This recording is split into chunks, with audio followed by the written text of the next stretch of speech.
Ma femme, Isabelle, parlait de sa réunion d'anciens élèves du lycée depuis des mois. Nouvelle robe, rendez-vous chez le coiffeur, tout le tralala. Elle n'arrêtait pas de mentionner des gens dont je n'avais jamais entendu parler, comme si c'étaient des célébrités. Oh, tu vas adorer Sophie et attends de rencontrer Marc. Il était tellement drôle à l'époque. La façon dont elle en parlait, on aurait dit qu'elle allait à nouveau au bal de promo au lieu d'une bande de quadragénaires essayant de prouver qu'ils n'avaient pas atteint leur apogée au lycée. Tu viendras avec moi, n'est-ce pas, demanda-t-elle en essayant sa troisième tenue de la soirée. J'ai besoin de mon beau mari pour frimer. Beau mari. Ces mots reviendraient la hanter. Nous avons pris un VTC jusqu'à la salle de bal de l'hôtel. 20 minutes pendant lesquelles elle a refait son maquillage sur la banquette arrière et m'a rappelé des noms que j'oublierai en 5 minutes.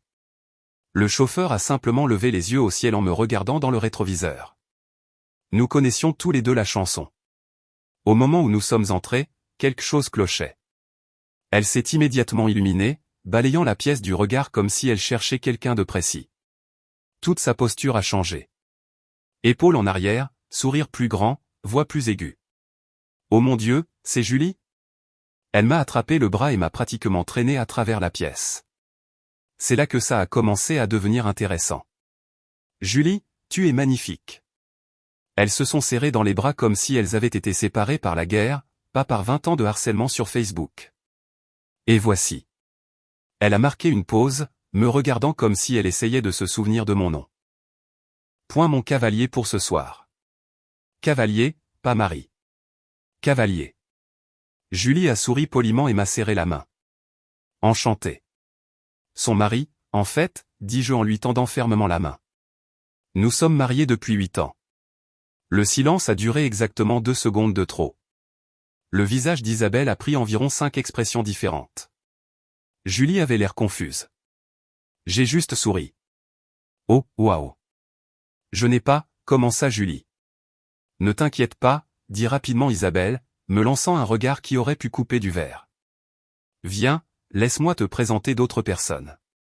Elle m'a éloigné avant que Julie ne puisse répondre, sa prise sur mon bras assez forte pour laisser des marques. C'était quoi ça, demandai-je doucement. C'était quoi? Je me suis juste emporté et j'ai mal parlé. Mal parlé? Bien sûr. Nous avons avancé dans la foule et je l'ai regardé faire son numéro. Chaque présentation était la même. Voici mon accompagnateur pour la soirée, ou, mon +1, ou juste mon prénom sans aucune explication. Jamais le mot « Marie » n'est sorti de sa bouche. Je n'étais pas stupide. Je savais lire la situation, mais je voulais voir jusqu'où elle irait. Puis il est apparu. Marc, le fameux Marc de toutes ces histoires. Grand, avec encore la plupart de ses cheveux, portant un costume qui coûtait probablement plus que mon salaire mensuel. La façon dont son visage a changé quand elle l'a vu m'a dit tout ce que j'avais besoin de savoir. Marc. Elle a pratiquement couiné son nom. Il s'est retourné, l'a vu, et son visage s'est fendu d'un sourire éclatant. Eh bien, regarde qui a décidé de se montrer. Ils se sont serrés dans les bras. Pas une étreinte amicale. Pas une étreinte de « content de revoir un ancien camarade de classe ». C'était une étreinte de « j'ai pensé à toi tous les jours depuis la remise des diplômes ». Je suis resté là, regardant ma femme redevenir une adolescente. Marc, voici. Une autre pause. Un autre moment où elle me regardait comme si j'étais un meuble. Point mon ami. Ami. Marc m'a tendu la main. Marc Leblanc, et vous êtes. Le mari, dis-je en lui serrant la main avec assez de pression pour faire comprendre mon point de vue. Enchanté de vous rencontrer enfin. J'ai entendu tellement d'histoires. Le regard qui a passé entre eux aurait pu alimenter l'hôtel pendant une semaine. Marie. Les sourcils de Marc se sont levés. Je pensais que tu avais dit. Un malentendu, dit rapidement Isabelle. Nous étions juste en train de nous retrouver. Mais Marc ne lâchait pas l'affaire. Alors, tu es marié maintenant? C'est super. Depuis combien de temps? 8 ans, répondis-je, puisque ma femme semblait avoir perdu sa voix. 8 ans, répéta-t-il, la regardant comme si elle l'avait trahi personnellement. Félicitations. La conversation est morte là. Ma femme tripotait sa bague de mariage, la faisant tourner autour de son doigt comme si elle essayait de décider de l'enlever. C'est là que j'ai su que je n'avais pas affaire à de la nervosité ou de l'excitation à revoir de vieux amis. J'avais affaire à une femme qui avait déjà mentalement mis un terme à notre mariage. La question était, que allais-je faire à ce sujet? Je n'ai pas eu à attendre longtemps ma réponse. Le DJ a commencé à jouer une chanson lente de leur année de diplôme, et Marc a tendu la main à ma femme comme si je n'étais même pas là, pour danser. Pour le bon vieux temps. Elle a regardé sa main, puis moi, puis de nouveau sa main. Je pouvais voir les rouages tourner dans sa tête, essayant de trouver comment dire oui sans avoir l'air d'une ordure complète. Je ne sais pas. Peut-être que je devrais demander à mon « commença-t-elle » ami, termina Marc avec un sourire narquois. Je suis sûr que votre ami ne s'en souciera pas. N'est-ce pas, ami? Il me testait, voyant si je serais le genre de gars à m'écraser et à faire le mort pendant qu'il dansait avec ma femme. Mauvais gars, mauvaise nuit. En fait, dis-je en m'approchant d'eux. Son mari s'en soucie pas mal. L'énergie a immédiatement changé. Les gens autour de nous ont commencé à prêter attention. Le visage de ma femme est devenu blanc. Excusez-moi, dit Marc comme s'il ne m'avait pas bien entendu. Vous avez bien entendu. C'est ma femme que vous demandez à danser. Et les femmes mariées ne font pas de slow avec d'autres hommes. Ça s'appelle le respect. Peut-être qu'ils n'ont pas enseigné ça dans votre lycée. Ma femme m'a attrapé le bras. On peut parler en privé une seconde? Pas besoin, dis-je assez fort pour que l'auditoire grandissant entende. C'est assez simple. Tu m'as présenté comme ton ami, ton cavalier, ton accompagnateur, tout sauf ce que je suis réellement. Alors, permets-moi d'éclaircir les choses pour tout le monde. Je me suis tourné pour faire face à la petite foule qui s'était rassemblée. Je suis son mari depuis 8 ans. Nous avons un compte bancaire commun, un prêt immobilier et des dîners d'anniversaire tous les 15 juin. Au cas où quelqu'un se le demanderait. Le silence était magnifique. On pouvait entendre les glaçons s'entrechoquer dans les verres des gens. Marc s'est raclé la gorge. Écoute, mec, je ne savais pas, si, vous saviez. Elle vous a dit que j'étais son ami, et vous avez quand même décidé de draguer une femme mariée. Ça en dit long sur votre caractère. Ma femme me tirait maintenant la manche, murmurant, arrête. Tu me mets dans l'embarras. La mettre dans l'embarras. C'était fort de café. Je te mets dans l'embarras? Je me suis tourné vers elle. Chérie, tu as présenté ton mari comme ton ami à une salle pleine de gens. Tu as accepté une invitation à un slow d'un autre homme, mais c'est moi qui te mets dans l'embarras. Marc s'avança. Et, peut-être que nous devrions tous nous calmer ici. Oh, nous sommes calmes, dis-je. Très calmes. En fait, c'est moi qui suis incroyablement calme parce que si je n'étais pas calme, nous aurions une conversation très différente. La menace était claire. Marc recula d'un demi-pas. Ma femme était mortifiée. S'il te plaît, on peut juste rentrer à la maison. La maison? Je ris. Il y a 5 minutes, tu ne pouvais pas te souvenir que j'étais ton mari. Maintenant tu veux rentrer à la maison avec moi? Comment ça marche exactement? Elle n'avait pas de réponse à cela. La foule devenait plus grande, d'anciennes pom-pom girls et joueurs de football regardant tout le drame se dérouler comme un divertissement de mi-temps. L'une des femmes, blonde, robe coûteuse, clairement le genre qui vivait pour les commérages, s'approcha. Attends, alors vous êtes réellement mariés? Mais plutôt tu as dit. Plutôt, elle faisait semblant d'être célibataire, finis-je. Apparemment, avoir un mari lui gâche l'ambiance aux réunions d'anciens élèves. Le visage de ma femme était rouge maintenant. Arrête de parler. Arrête juste. Non, dis-je. Je ne crois pas que je le ferai. Tu vois, je suis venu ici ce soir pour soutenir ma femme à sa réunion, être le mari aimant, rencontrer ses vieux amis, peut-être entendre des histoires embarrassantes sur son adolescence. Je fis un geste autour de la pièce. Au lieu de ça, j'ai dû la regarder nier l'existence de notre mariage et accepter des invitations à sortir avec d'autres hommes. Alors, non, je ne vais pas arrêter de parler. Marc essaya une dernière fois. Écoute, tout ça est un malentendu. Pas de malentendu, le coupai-je. Elle savait exactement ce qu'elle faisait. La question est, qu'est-ce que je vais faire à ce sujet? La pièce redevint silencieuse. Même le DJ sembla sentir la tension et laissa la musique s'éteindre. Ma femme avait l'air effrayée maintenant. Qu'est-ce que tu veux dire? Je lui souris. Pas un sourire amical. Pas un sourire de mari aimant. Un sourire qui disait que j'en avais fini de jouer. Je veux dire, chérie, que tu voulais agir en célibataire ce soir. Alors, voyons comment ça va marcher pour toi. Je me suis retourné et me suis dirigé vers le bar, la laissant debout avec Marc et la moitié de sa promotion en train de regarder. Il était temps de montrer à tout le monde à quoi ressemblait le mari d'une femme célibataire quand il arrêtait de se soucier d'être poli. Le bar était ma zone de préparation. J'ai commandé un whisky pur et me suis retourné pour examiner le champ de bataille. Ma femme était toujours debout là où je l'avais laissée, chuchotant frénétiquement à Marc tout en me jetant des regards. D'autres personnes faisaient semblant de ne pas regarder tout en regardant absolument. Le drame était meilleur que tout ce que Netflix avait à offrir. C'est là que je les ai repérés. Sophie Durand et Léa Mercier. Je me souvenais de ces noms parce que ma femme avait passé des années à se plaindre d'elle. Sophie pense qu'elle est si parfaite avec sa petite boutique de mode. Et Léa a toujours tout eu sur un plateau.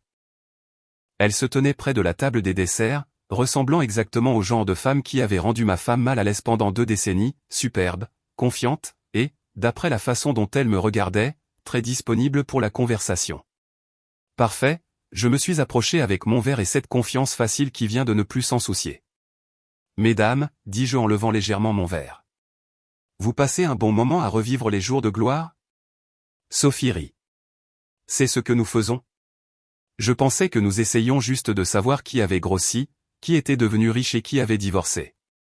Léa ajouta, regardant ma bague de mariage avec intérêt. C'est drôle que vous mentionniez ça, dis-je. Ça vous dérange si je me joins à vous? J'ai l'impression d'avoir été temporairement abandonné par mon cavalier. Elles ont échangé un regard. Sophie sourit. Votre cavalier? Pas votre femme. Eh bien, ça dépend à qui vous demandez, dis-je. Selon elle, je ne suis que l'ami qu'elle a amené pour lui tenir compagnie. Les sourcils de Léa se levèrent. C'est froid. Même pour une réunion d'anciens élèves, n'est-ce pas? Je veux dire, 8 ans de mariage et je suis présenté comme son accompagnateur pour la soirée. Je secouai la tête comme si j'étais vraiment confus. Les femmes, n'est-ce pas? Elles rirent toutes les deux. Sophie se rapprocha. Alors, vous dites que vous êtes techniquement disponible pour la conversation? Je dis que je suis un agent libre jusqu'à nouvel ordre. Et juste comme ça, j'étais dedans. Sophie me parlait de son entreprise de décoration intérieure. Léa me montrait des photos de son récent voyage en Italie, et j'étais l'homme charmant et attentif que ma femme avait apparemment oublié d'épouser. Le meilleur, c'est que je pouvais la voir me regarder de l'autre bout de la pièce. La panique dans ses yeux grandissait de minute en minute. Alors, qu'est-ce que tu fais dans la vie? Demanda Léa, me touchant le bras pendant qu'elle parlait. Consultant en entreprise. Des trucs ennuyeux surtout, mais ça paie assez bien pour que ma femme soit heureuse. Je fis une pause. Pardon, mon amie soit heureuse. J'oublie toujours la nouvelle terminologie. Elles trouvèrent cela hilarant. Sophie se pencha plus près. Tu sais, je me suis toujours demandé ce qui était arrivé aux bons gars de notre classe. Je suppose qu'ils se sont mariés en dehors de la communauté locale. Bonne idée, acquiesça Léa. Ces gars d'ici ont atteint leur apogée au lycée. Je jetai un coup d'œil à Marc, qui essayait toujours de consoler ma femme. Certains d'entre eux semblent certainement penser que leurs meilleures années sont derrière eux. Oh mon Dieu, tu parles de Marc Leblanc? Sophie roula des yeux. Il a dragué toutes les femmes ici comme s'il était encore le quarterback de l'équipe de football. Y compris les femmes mariées, apparemment, dis-je. La mâchoire de Léa tomba. Attends, il a dragué ta femme alors que tu étais juste là. Il lui a demandé de danser. Une chanson lente, très romantique et tout. Très respectueux des vœux de mariage. Quel porc, dit Sophie. Que as-tu fait? Je lui ai rappelé que les femmes mariées appartiennent à leur mari. Pas à n'importe quel gars qui a atteint son apogée en terminale. Elles me regardaient toutes les deux avec quelque chose qui ressemblait à de l'admiration maintenant. Bien joué, dit Léa. La plupart des gars seraient restés là sans rien dire. Je ne suis pas la plupart des gars. Le DJ commença à jouer quelque chose de plus entraînant et Sophie m'attrapa la main. Danse avec nous. Montre à ta femme ce qu'elle manque. Maintenant, j'aurais pu dire non. J'aurais pu être le mari mature et responsable et retourner essayer de sauver la soirée. Mais où est le plaisir là-dedans? Pourquoi pas, dis-je. Après tout, je ne suis ici que comme l'ami de quelqu'un. Les amis dansent avec d'autres personnes tout le temps. Nous nous sommes dirigés vers la piste de danse, juste dans le champ de vision de ma femme. Sophie et Léa étaient toutes les deux d'excellentes danseuses, et elles ont fait en sorte que tout le monde sache que j'étais le centre de leur attention. Ma femme avait l'air d'être sur le point de faire une attaque. Marc essayait de la faire danser, mais elle n'arrêtait pas de secouer la tête et de me regarder. Les rôles avaient complètement changé. Maintenant, c'était elle qui regardait son partenaire flirter avec d'autres personnes. La chanson se termina et Léa m'attrapa le bras. « Tu es un problème », dit-elle avec un sourire. « Le bon genre, j'espère. » Sophie rit. Clairement le bon genre. Ta femme est une idiote si elle ne sait pas ce qu'elle a. Je jetai un coup d'œil à la dite femme qui marchait maintenant sur la piste de danse vers nous avec un regard assassin dans les yeux. Eh bien, dis-je, il semble que nous allons découvrir exactement ce qu'elle sait. Place au deuxième round. Elle est arrivée comme une femme possédée, mais a dû s'arrêter net parce que Sophie et Léa étaient toujours là. On pouvait voir le calcul se faire dans sa tête. Comment récupérer son mari sans admettre qu'il était réellement son mari? Vous vous amusez, demanda-t-elle à travers des dents serrées. Absolument, dis-je. Sophie et Léa ici me parlaient de leurs entreprises. Des femmes très réussies, très indépendantes. Le sourire de ma femme semblait sculpté au couteau. Comme c'est gentil. Je peux te voler une minute? En fait, nous étions sur le point de prendre une autre tournée de verre, dit Léa, en reliant son bras au mien. Ça ne vous dérange pas, n'est-ce pas? La beauté de la situation était que ma femme ne pouvait pas s'opposer sans révéler notre statut relationnel aux deux femmes dont elle était jalouse depuis des années.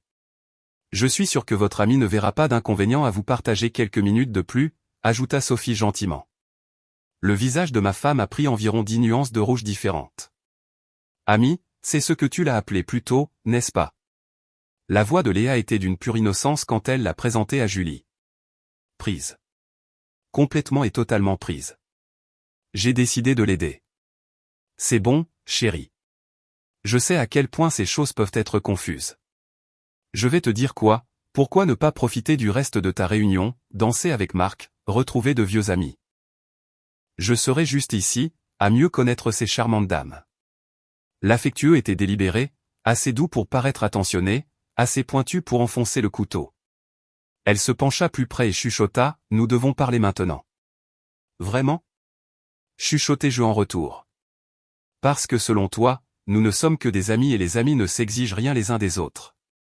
Sa mâchoire se serra. Arrête d'être ridicule. Ridicule?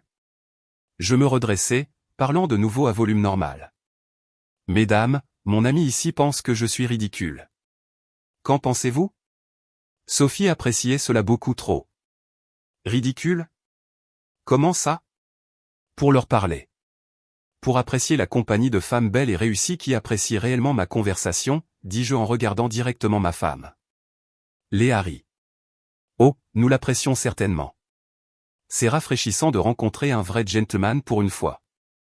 Ma femme était piégée. Elle ne pouvait pas faire de scène sans avoir l'air folle, et elle ne pouvait pas me traîner sans expliquer pourquoi elle avait cette autorité.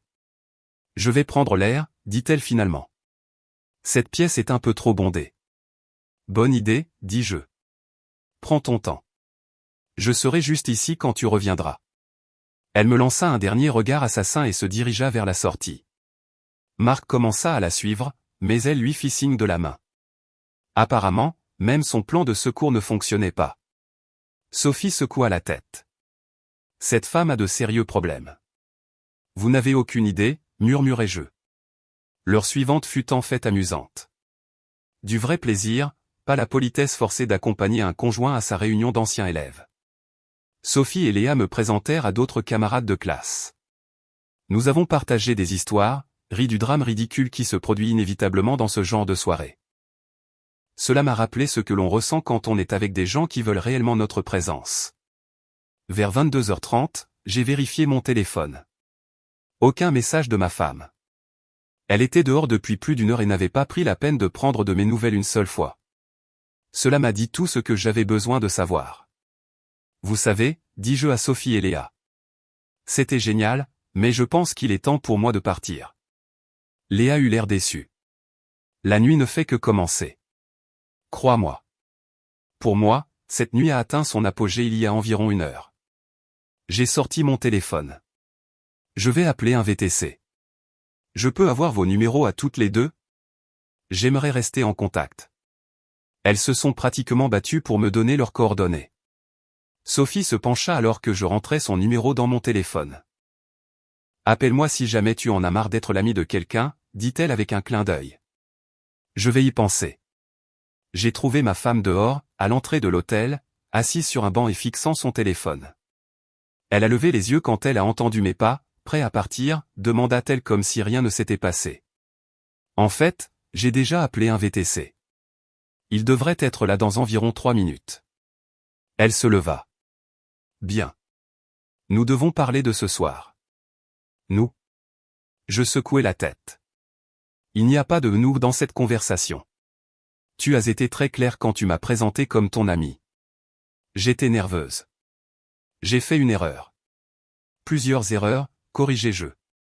Et ce n'étaient pas des erreurs de nervosité. C'était des choix. Le VTC s'arrêta. Une berline noire avec un chauffeur plus âgé qui semblait avoir tout vu dans la vie. J'ouvris la porte et entrai. Ma femme resta là 1 seconde, puis monta après moi. Où allons-nous? Demanda le chauffeur. Je lui donnai notre adresse et nous quittâmes l'hôtel en silence. Mais le silence ne dura pas longtemps. Notre chauffeur avait des opinions et il n'hésitait pas à les partager. Le chauffeur jeta un coup d'œil dans le rétroviseur environ 5 minutes après le début du trajet. La tension était assez épaisse pour être coupée avec un couteau à beurre. Soirée difficile, demanda-t-il. Ma femme resta silencieuse, fixant la campagne environnante comme si elle était fascinante. J'en avais fini avec le silence. On pourrait dire ça, répondis-je. Vous avez déjà été à une réunion d'anciens élèves. Il ricana. Oh, oui. Il y a 25 ans. Plus jamais. Que s'est-il passé? Ma femme a passé toute la nuit à flirter avec son ex-petit ami comme si je n'étais même pas là. Ça vous dit quelque chose? Je pouvais sentir ma femme se raidir à côté de moi, mais elle ne dit toujours rien. Très familier, dis-je. Qu'avez-vous fait à ce sujet? Le chauffeur, dont la plaque nominative indiquait Franck Dubois, ajusta son rétroviseur pour mieux nous voir en conduisant. La première fois? Rien. J'ai pensé que ce n'était que de la nostalgie.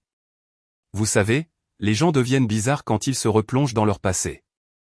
La première fois. Oh, oui. Elle a refait le même numéro à sa réunion de fac 2 ans plus tard. Cette fois-là, je n'ai pas été aussi compréhensif. Ma femme parla enfin. Ne pouvons-nous pas discuter de nos affaires personnelles avec des étrangers? Franck rit. Madame, je conduis des VTC le week-end. J'ai entendu toutes les affaires personnelles imaginables. La vôtre n'est même pas dans le top 10 des bizarreries. Je me penchai en avant. Qu'avez-vous fait la 2e fois? J'ai demandé le divorce le lundi suivant. La meilleure décision que j'ai jamais prise. Le silence qui suivit fut assourdissant. Ma femme me regardait maintenant, essayant probablement de savoir si je commençais à avoir des idées. J'avais définitivement des idées. Combien de temps avez-vous été mariés? Demandai-je à Franck. 15 ans. Je pensais que nous avions quelque chose de solide, vous savez. Mais voici ce que j'ai appris. Une femme qui vous manque de respect en public ne vous respecte nulle part ailleurs non plus. C'est dur, dit ma femme doucement. Franck la regarda dans le rétroviseur. Laissez-moi vous demander quelque chose, mademoiselle. Si votre mari passait une soirée entière à dire aux gens que vous n'étiez que son ami, puis dansait avec d'autres femmes pendant que vous regardiez, comment vous sentiriez-vous? Elle ne répondit pas. Exactement, continua Franck. Mais d'une manière ou d'une autre, quand les femmes le font, ça ne devrait pas être grave. Juste un amusement inoffensif, n'est-ce pas? Ce n'était pas comme ça, dit-elle. Mais sa voix manquait de conviction. Bien sûr que non, dit Franck. Je parie que vous étiez juste nerveuse. Je parie que c'était un malentendu. Je parie que vous ne vouliez pas que ça arrive. La précision était brutale. Je pouvais la voir se recroqueviller sur son siège. Voici le truc avec le mariage, continua Franck, s'échauffant sur son sujet. Ce n'est pas compliqué. Soit vous respectez votre partenaire, soit vous ne le respectez pas. Soit vous agissez comme si vous étiez fier d'être avec lui, soit vous ne le faites pas. Il n'y a pas de juste milieu. Les gens font des erreurs, tenta ma femme. Les erreurs, c'est quand on oublie d'acheter du lait en rentrant à la maison. Ce que vous avez fait ce soir? C'était un choix. Plusieurs choix. Nous approchions maintenant de notre quartier. Je pouvais voir notre rue apparaître au loin. Franck me regarda de nouveau dans le rétroviseur. Vous voulez un conseil gratuit, mon frère? J'écoute. Ne perdez pas 15 ans comme je l'ai fait. Quand quelqu'un vous montre qui il est, croyez-le la première fois. Il s'arrêta dans notre allée et mit la voiture en stationnement. Ça fera 18,50 €. Je lui tendis un billet de 20. Gardez le reste. Et merci pour le conseil. À tout moment. Bonne chance, mon ami. Vous en aurez besoin. Ma femme sortit la première et se dirigea directement vers la porte d'entrée. Je traînai près de la voiture une seconde. Franck, je peux vous demander quelque chose? Allez-y, regrettez-vous le divorce? Il rit. Pas un rire amer, mais un rire sincèrement amusé. Mon frère, je regrette de ne pas l'avoir fait plus tôt. J'ai perdu des années à essayer de réparer quelque chose qui n'était jamais cassé. C'était juste faux depuis le début.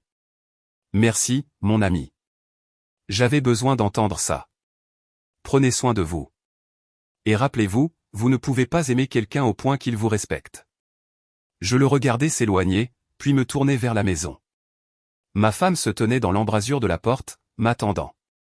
Le moment de la conversation qui allait tout changer. Mais d'abord, j'avais quelques affaires à faire.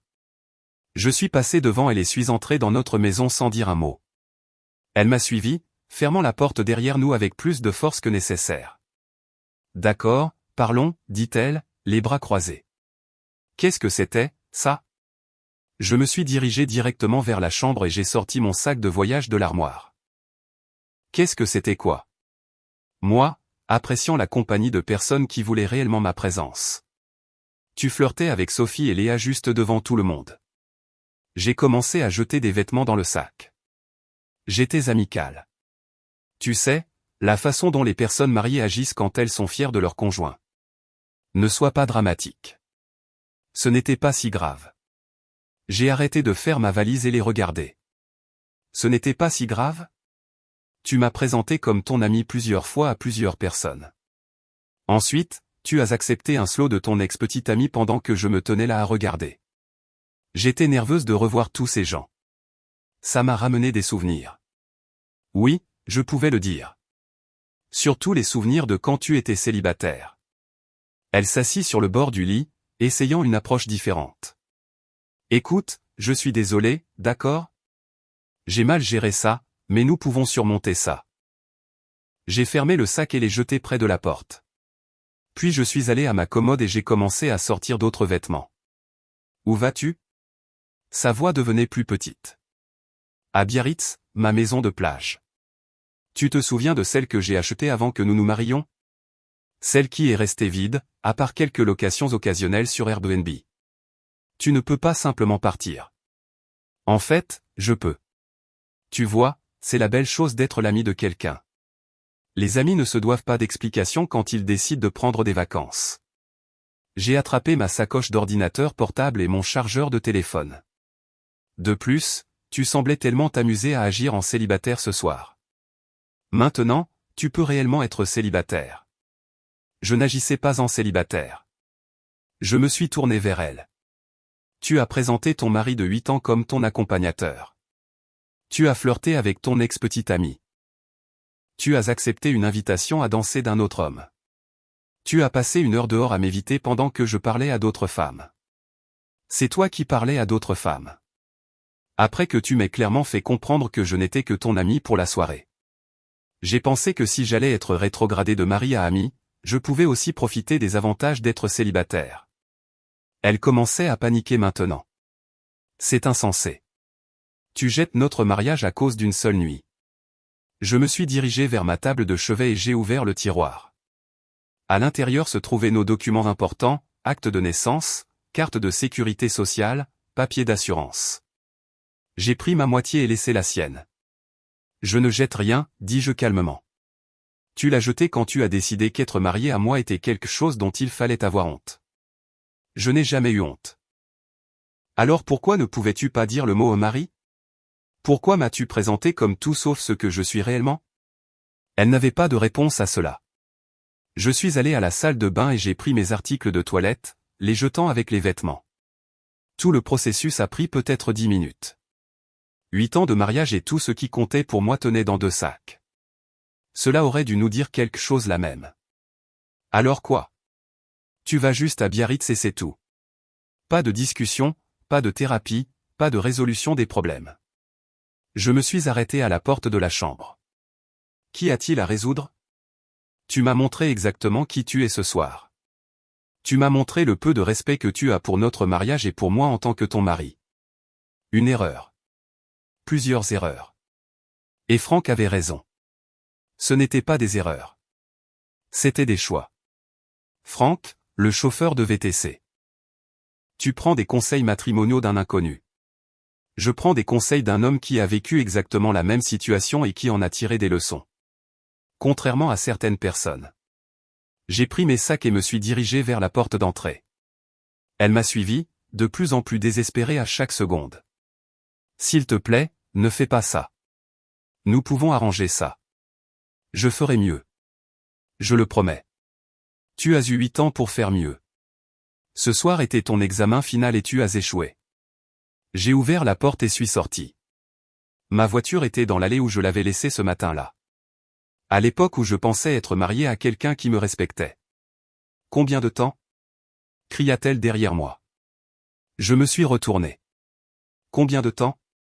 Quoi? Combien de temps seras-tu parti? Je l'ai regardé, debout dans l'embrasure de notre maison. La maison que nous avions partagée. La vie que nous avions construite ensemble. Le mariage qu'elle avait négligemment jeté de côté pour quelques heures de nostalgie. Je t'enverrai ma nouvelle adresse quand j'aurai trouvé où je veux vivre de façon permanente. Les papiers de divorce seront déposés lundi matin. Tu peux garder la maison et les souvenirs. Tu ne peux pas être sérieux. Mortellement sérieux. Tu voulais agir en célibataire ce soir. Félicitations. Ta performance était si convaincante. J'y ai cru. Je suis monté dans ma voiture et j'ai démarré le moteur. À travers le pare-brise, je pouvais la voir, debout dans sa robe de réunion, comprenant enfin ce qu'elle avait perdu. En reculant de l'allée, j'ai baissé la vitre. Oh, et chérie, la prochaine fois que tu iras à une réunion, tu seras vraiment célibataire, donc tu n'auras pas à faire semblant. Le trajet jusqu'à Biarritz allait durer environ 4 heures. 4 heures pour penser à la vie que je laissais derrière moi et à la vie vers laquelle je me dirigeais. Pour la première fois de la nuit, j'étais exactement là où je voulais être, libre.